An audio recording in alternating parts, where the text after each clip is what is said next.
Hello there, amazing viewers and subscribers, and welcome to a brand new Doctor Who topic video for today. So for this Doctor Who video, I'm going to be ranking every Doctor's last seasons. Not the last stories, just the last seasons. Now, just before getting to that ranking video, I want to say a big, massive thank you to every single one of you who have liked my channel, subscribed to my channel, liked the videos. I mean, I never thought I would actually manage to get up to 500 subscribers. I'm over the moon. I'm absolutely thrilled. I just cannot genuinely believe it. I've got up to 500 subscribers, and I am really grateful to everybody who is liking my Doctor Who content, loving me videos, and just carry on being absolutely pure, amazing fans like you all are. So anyway, just another thing I just want to say after that quick thank you. There is another video coming out in this series where I'm going to be ranking the middle seasons from each Doctor. So when I say that, I mean like, so the middle seasons between the first season and the last season. So like for Hartnell, there's season 2. For Troughton, there's season 5. For Pertwee, we've got seasons 8, 9 and 10. For Tom Baker, we have seasons 13, 14, 15, 16 and 17. For Davison, we have season 20. For McCoy, we have season 25. Then, of course, for the 10th Doctor, aka Tennant, we have series 3. Then after that, we kind of have series 6 for the 11th, series 9 for the 12th, and then, of course, series 12 for the 13th Doctor. And then, of course, there are some Doctors with no middle seasons, like for Eccleston, as well as, you know, Paul McGann. Well, Paul McGann hasn't really got a general season, so I'm going to try and rank his Big Finish seasons into it as well, but I haven't really listened to all of them, so I can't really do that, unfortunately. But yeah, Colin Baker's the only classic Doctor not to have a middle season in his era. So yeah. So anyway, let's dive into ranking every Doctor's last season. So let's dive into it. In 13th place, I had to put Series 11. Series 11, to me, it's not as a good, fantastic season as it could have been. Now, Series 7 came out around about the time of the show's 50th anniversary. We have part 1 with Amy and Rory, and it's their goodbye. I really think they should have just not come back at all. I really think Series 6 should have been their last series, and I don't really care for parts 1, even though part 1 does have some good episodes like Angels Take Manhattan, Asylum with the Daleks, and A Town Called Mercy, and 2 duds. But Series 7B, it's the better half of the series. There's so much stuff going on with the Impossible Girl. I really love the Snowmen, but I had to put this one in 13th place because I really do enjoy other Doctors' final seasons above this one. But when you get to like Day of the Doctor, and then Time of the Doctor, and Name of the Doctor, that's when it gets really, really good. So Series 7, I had to put a bit last, even though it does have some standout episodes. That's really quite good. In 12th place, and I'm sorry to say this to Colin Baker, it is your last season, season 23. Yeah, I'm not going to be too 100% honest here. Trial of a Time Lord, it does have some good moments, really, really good moments. And when I do my ranking of the 80 seasons, you're going to see this is a pretty low on that list as well.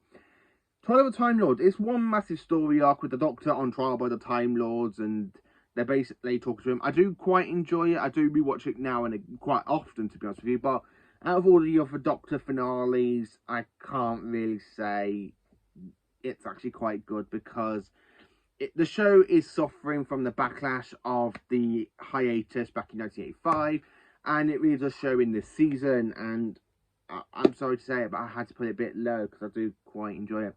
So anyway, number 11, it is season 3 for the first Doctor, Hartnell's last season. And for season 3, I'm actually going to include the Smugglers and, of course, the 10th Planet, just because they're the last 2 stories in season, the first 2 stories in season 4, but the last 2 stories for Hartnell, so I actually am going to pull them in for season 3. Even though they are season 4, so don't get confused, they are part of season 4, but I do class season 4 more of a Troughton season than I do for Pertwee, for Hartnell season. So season 3, I had to put it in really low. It's because there is so much stuff missing for it. I mean, I really do enjoy, from what I listened to on the audios, for the Daleks Master Plan, the Massacre, the Celestial Toymaker, and the Savages. But there are other stories that really damaged this season, like the stuff that we do have existing. I really wish we had the gunfighters missing. The Gunfighters isn't really a great story, and I don't really rewatch it that often. I'll probably rewatch it when it does come out on Blu-ray in Doctor the Collection Season 3. And that will be the only time I do actually properly rewatch it. I'm not going to rewatch it anytime soon. And then, of course, we do have the fantastic story, The War Machines, which I really do enjoy. The War Machines. It's my favourite Hartnell, well, one of my favourite Hartnell stories. But, yeah, I had to put this season a bit low, even though you do have The Smugglers that is coming out for Season 4. That's been animated, and we've got The 10th Planet. I have to admit, I do kind of class them a little bit of part of Season 3, just because they're Hartnell's last two. And I would love to say the part of Season 4, but I really class Season 4 more of a Troughton season than I do for Hartnell. In 10th place, it is Series 13, aka Flux, for Jodie Whittaker, the 13th Doctor. Now, Flux, it is a kind of a good series. I mean, it does follow the roots of the Key to Time, really, with all the, not the key, yeah, like the bits of the Key to Time, but also like Trial of the Time Lord, where all the episodes are basically connected. Flux is quite good. When you get to like the specials, aka Eve the Daleks, Legend of the Sea Devils, and The Power of the Doctor, that's when Series 13 really does kind of move into my favourites, because I really do enjoy Series 13. I really do enjoy Flux. I mean, I love the Halloween Apocalypse, I really do love War of the Santarans, and I love Village of the Angels. And of course, I have to say, a little bit of a degree, I really do enjoy Survivors of the Flux, because of that fantastic cameo of the Brigadier, aka Nicholas Courtney. That's the only reason about the episode I really do love about it. Then, of course, we do have Once Upon Time and The Vanquishers, which I really do not enjoy. Vanquishers, it just feels too much rushed. I really thought it should have been like an 8-part series, not a 6-episode part. But we do also have the specials, which is basically Eve of the Daleks, Legend of the Sea Devils, and The Power of the Doctor. Now, I'm going to be 100% honest here. I get why people don't really like Legend of the Sea Devils because of terrible CGI and stuff, but I love it because it is Return of the Sea Devils. They are my favourite poetry monster. I'm so glad we finally got them back. I would hope that we kind of see them again in Russell T Davies era phase 2. I think Russell T Davies would probably write the Sea Devils a lot better. So I'm really looking forward, hopefully, fingers crossed, that they do return in a Ncuti Gatwa series at some point. But Legend of the Sea Devils, I'm going to be 100% honest. Yeah, I do get why people do not enjoy it. I get why people do not enjoy the complaints. But for me, as a classic Doctor Who fan myself, and I do have a nice little figure of a Sea Devil from Eaglemoss. It is a bit broken when I bought it from a car boot sale. So here's the figure of a Sea Devil, and I just absolutely genuinely love it. Yes, I do know it's broken. I brought it in a bundle with other Doctor Who Eaglemoss figurines, so I am trying to get my hands on a fixed figure of this one. But I absolutely love the Sea Devils. They're my favourite Doctor Who monster, and I'm so glad we had them return in Series 13. I've always wanted them to return. I'm going to be honest with you, I've always wanted. 9th place, it is Series 4 for the 10th Doctor. Now, I was going to put Series 4 a bit higher, but I kind of enjoy some of the classic Doctor's finale seasons. Series 4, it is good. I do quite enjoy it. It's on the same level as Series 1. I do love the crossover between the 7th Adventures and Torchwood in with the whole show. I really love the return of Davros. We've got a Dalek Supreme return. Technically, it's a new Dalek Supreme, but I do class it mainly because Dalek Supreme hasn't really been seen since 1988 when Remembrance of the Daleks aired.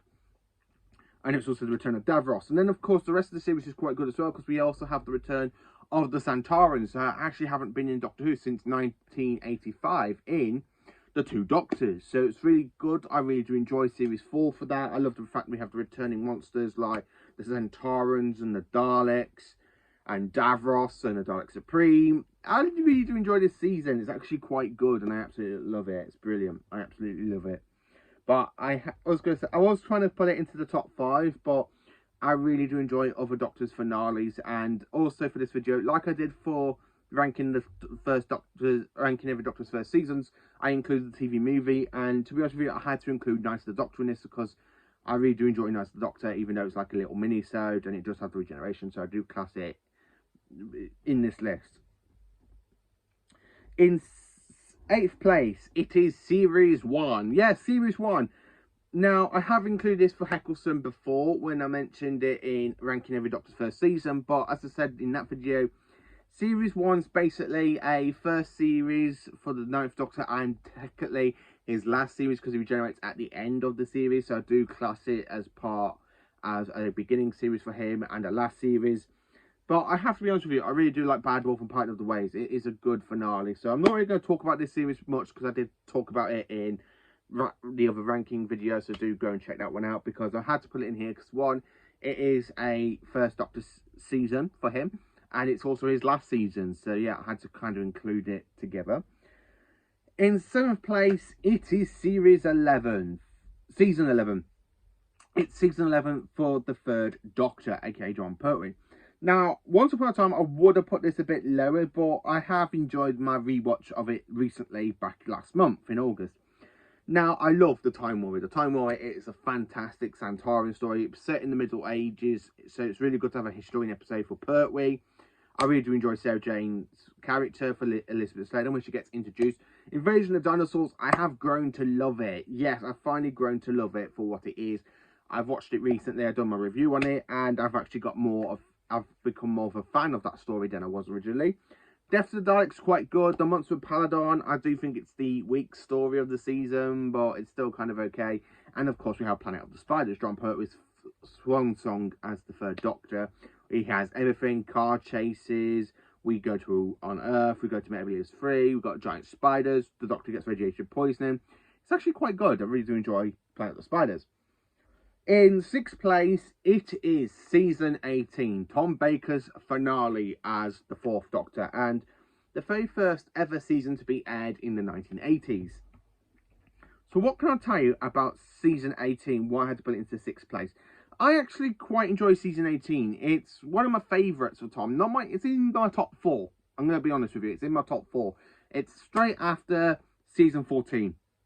Because my top 3 seasons for Tom Baker, it goes seasons 13, season 12, and season 14. Then it goes to season 18 in 4th place. In 5th place, it goes to season 17, then season 15, and then in last place, it is season 17.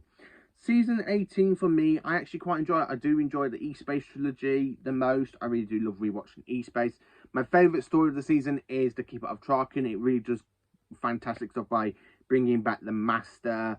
It also basically has the Master jumping into Tremas's body and renewing himself to become the Anthony Amy Master, which is what I quite enjoy. Mad Loss is another good story. I mean, the one story that is really, really naff is The Leisure Hive. But I kind of look over that because I actually quite enjoy it for Tom, even though they do pee Tom off by making him go older. So yeah, I had to put season 18 in 6th place. Now into the top 5. The top 5 Last Doctor seasons. So in 5th place, I had to put season 21 for Peter Davison. I flipping love season 21. It is my favourite Davison season, followed by season 19 and season 20. Yeah, I am sorry to say that, but season 20 is my least favourite Davison season, even though it really hurts me to say, because it does have the 5 Doctors, and the 5 Doctors is one of my favourite stories. Season 21 for me, yes, I know why people don't like it, because it's got the Twin Dilemma, it's got Warriors of the Deep. Again, the same level why I do like Legend of the Sea Devils, it is the return of the Sea Devils for the first time since 1972, and it took them quite a while to return. But I really enjoyed the Sea Devils returning this one. Again, it's just because the Sea Devils are my favourite Pertwee monster, and I really do enjoy it when I see a monster I absolutely love. I think they're fantastic creatures. I really want them to return, as I say, in Velocity Davis Phase 2. But I absolutely do love Voice of the Deep because, one, it is the return of the Sea Devils. It does have some silly moments in there, like when you got that woman trying to karate kick this sea creature thing. I can't remember its name. I think it's the Merca, something like that. But yeah. Then, of course, we do have The Awakening. We have Frontios, Resurrection of the Daleks, which is one of my favourite Dalek stories. It's kind of moved into my 3rd favourite Dalek story out of ranking all the Dalek stories. I absolutely love Planet Fire. I love The Case of Androzani. The Case of Androzani is my favourite Davison story. I love how the regeneration does play into it, and I just love the fact he does go off to regenerate. So I really do like The Case of Androzani, and the Twin Dilemma is kind of growing on me, but not as much. It is really growing on me, but I'm not really too keen on it. In fourth place, I had to put the minisode Night of the Doctor because, yes, it is basically Paul McGann's mini episode where he comes back to film his regeneration into John Hurt's War Doctor. And I'm going to be 100% honest, it's absolutely brilliant. I am absolutely thrilled to say I will be cosplaying the Eighth Doctor's look from this minisode because I absolutely love it. It's so close to his TV movie mashup, but it's not my favourite. It's my second favourite outfit for the Eighth Doctor. I love his Dark Eyes outfit, which I have cosplayed, but I'm really looking forward to cosplaying this one. I think it's going to be absolutely amazing for me to do it. Plus, I have bought myself some fake blood, so I can actually put the fake blood on and make myself look like I'm about that. I've just basically crash landed on the planet Khan. This story basically features a return of the Sisterhood of Khan itself. The Eighth Doctor is there trying to rescue Kaz. He's trying to hide away from the Time War. Again, I really do love the way how they've kind of played in the Time War to the Eighth Doctor. I absolutely love it. And of course, Big Finish has used the look of the Eighth Doctor for this as well, so I had to put it in fourth place. Now, in third place, some people's probably going to be shocked that this one is actually in third place. It's season 26 for the Seventh Doctor. Now, season 26, my God, it is an incredible series. I really do love season 26. Now, we've got Battlefield, we've got Ghostlight, The Curse of Fenric, and Survival. My top two favourite stories of the season is definitely The Curse of Fenric and got to be Ghostlight, followed by Survival. Battlefield is okay. It's actually quite enjoyable. It's got some good moments in it. I like the fact that we've got the return of the Brigadier. So I really do enjoy season 26 for that. And McCoy gives his best performance as the Seventh Doctor. The Doctor has gone into more of a darker, manipulative persona, which is absolutely one thing I really do enjoy. And the way he manipulates Ace in The Curse of Fenric is really, really good. But I did kind of want to put this in number one, but I couldn't because there's two seasons I physically do enjoy for the Doctor's last seasons. In second place, this one really has moved in really high up in my category. It's series 10 for the 12th Doctor. Now, yeah, a modern series has moved it into the top 10, ranking every Doctor's last seasons. Now, series 10, it's absolutely brilliant. It's a breath of fresh air. I really love the pilot. I really love Smile. I absolutely love Thin Ice. I really do enjoy Knock Knock. I really do like Oxygen. Extremis is actually quite good. I really love that one as well. The Pyramid at the end, it's really good as well. Lively Land, not really one of my favourites, but again, it is followed up by Empress of Mars, which is basically the return of the Ice Warriors since Series 7. Again, I really do enjoy this episode a lot more than Cold War. It also gives us a new Ice Warrior design, really. Someone that we have never seen before. We never had a visual in Doctor Who of the Ice Warrior's actual queen. So it's actually quite good to see them back in it. And of course, introducing a new Ice Warrior. Also, it has my favourite finale. Yes, the finale for this one's actually took over Bad Wolf and Part of the Ways, because for a very long time that was my number one finale, and this one's took over. It's World Enough in Time and the Doctor Falls. So we've got 3 versions of the Cyberman, we've got 2 incarnations of the Master.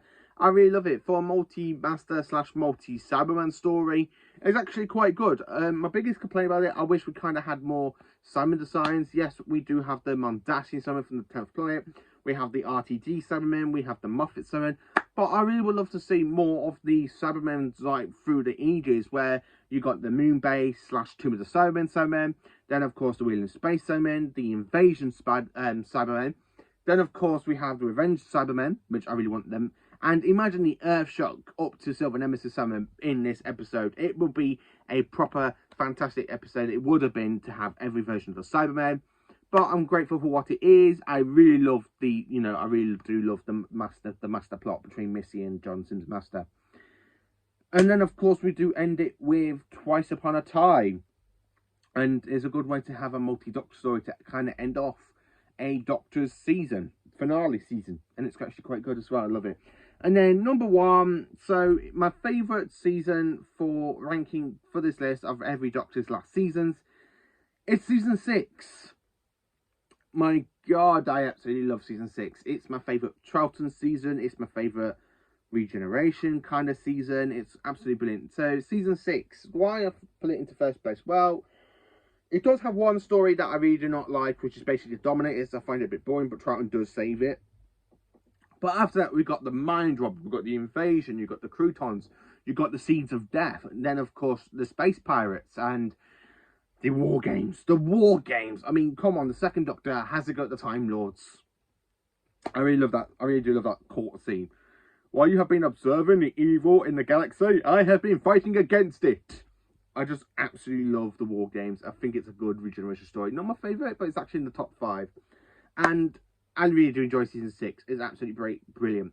So yeah, that is me ranking every Doctor's last seasons, including Night of the Doctor. So let me know in the comments, what do you think of this? How do you rank every Doctor's last season? And there is a special video coming out where I'm going to be ranking all of the middle seasons from each Doctor. And again, thank you so much to everybody who has subscribed to my channel, liked my channel, loved my channel. I'm really grateful to all of you. Thank you so much. I mean, 500 subscribers. I cannot genuinely believe it. I'm actually thrilled about that. I'm actually shocked. I'm thrilled. I've actually got on to 500 subscribers. I never thought it would be possible for me to get up to 500. I never thought really getting past 100 would be, honestly, I would never actually ever make it. I mean, I never even thought 500. And when I got asked, do I think I would actually get up to 1k subscribers? I don't actually never thought I would have. But my God, 500 subscribers. If I can get up to 500, I guarantee I'll probably get up to 1,000 in a couple of years' time. I'm really happy about it. So thank you to everybody for all your support to my channel. I hope you enjoyed this video, and join me next time for more exciting Doctor Who content. And I'm going to go back over to me other Doctor Who corner because of the way the lighting is. So yeah, thank you for watching. Please do like, subscribe, share, and let me know in the comments what do you think of this video. Yeah.